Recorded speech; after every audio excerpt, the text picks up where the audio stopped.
तो 21 वाला मैच सलमान अली आगा को हमने कहा था कि ये मैच हमें चाहिए, लेकिन सलमान आगा और उनकी क्रिकेट टीम ने उसने कहा कि मैं ऐसा इसके ऊपर पानी फेरूँगा ना, कि बल्कि पानी क्या सर्फ़ डाल के ना अच्छे से वॉश करके वो जो हमारी उम्मीदें थी ना, वो ख़त्म कर दी कि हम मजाल है कि हम इंडिया से कोई मैच एक लड़के जीत लें।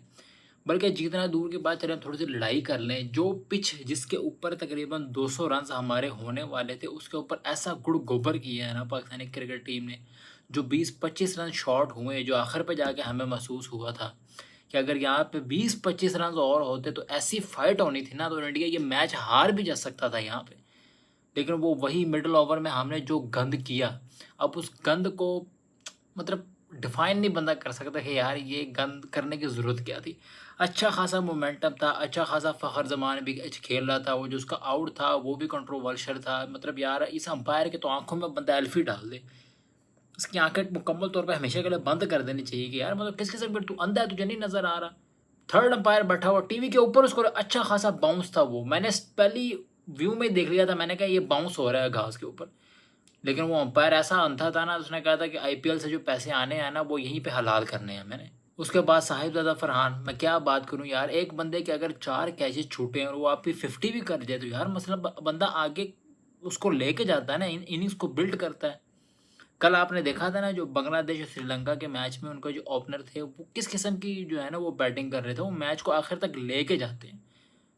अगर आपने भी आपको इतने चांसेस मिल गए थे, आपने इतनी गेंदें खेल ली थी, तो कम से कम इस मैच को आखिर तक लेके तो जाते। सलमान अली आगा साहब आए हैं, नवाज़ साहब आए हैं, उन्होंने आते ही मिडल ओवर्स की ऐसी बैंड बजाई है कि वो आखिर तक वो तो हमें राना फ़हीम अशरफ का जो है ना वो शुक्रिया अदा करें और अपोलॉजी फॉर्म देना उसको लिख के देना चाहिए कि भाई हमने तुम पे ऐसे शक किया है। वो वाहिद बंदा था कि जिसने आखिर बाकी महसूस किया कि नहीं यार, मुझे खेलना है। ये जो टोटल है ना, इसको आगे लेके जाना, नहीं तो ये हमारा टोटल 150 भी नहीं होने वाला था।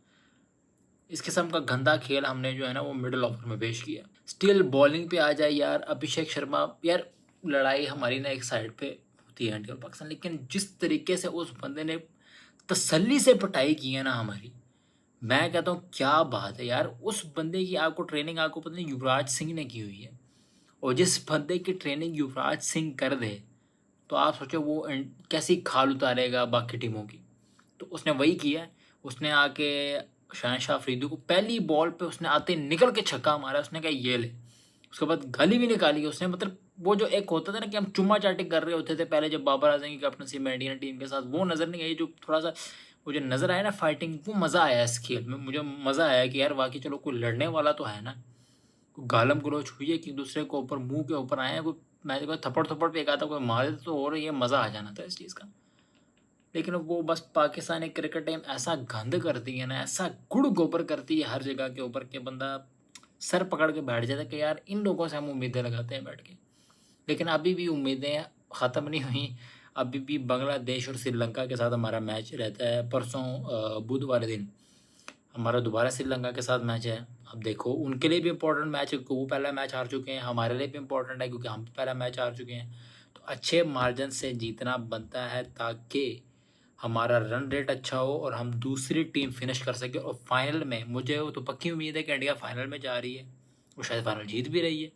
हम भी फाइनल में पहुंचे, एक तीसरा एक टाकरा हो और उस मैच से भी हम अपनी उम्मीदें लगाएं और पाकिस्तानी टीम उसके ऊपर गुड़ गोबर करे।